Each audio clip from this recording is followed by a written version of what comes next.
Okay, so we're back at this restoration and repair, I guess.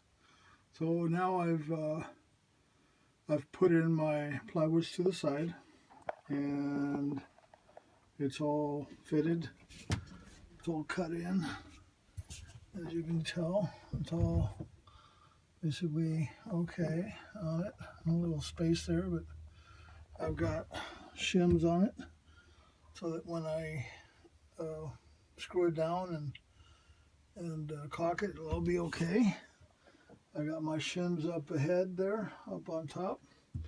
I've got same thing on this side, and as you can see, same thing on that side.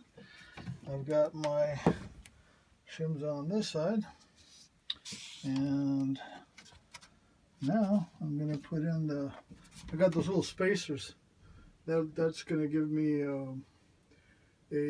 air circulation down in here. That way it doesn't create mold and stuff. So got some. I could fill this up with foam, I guess, at one time or another, but I probably won't.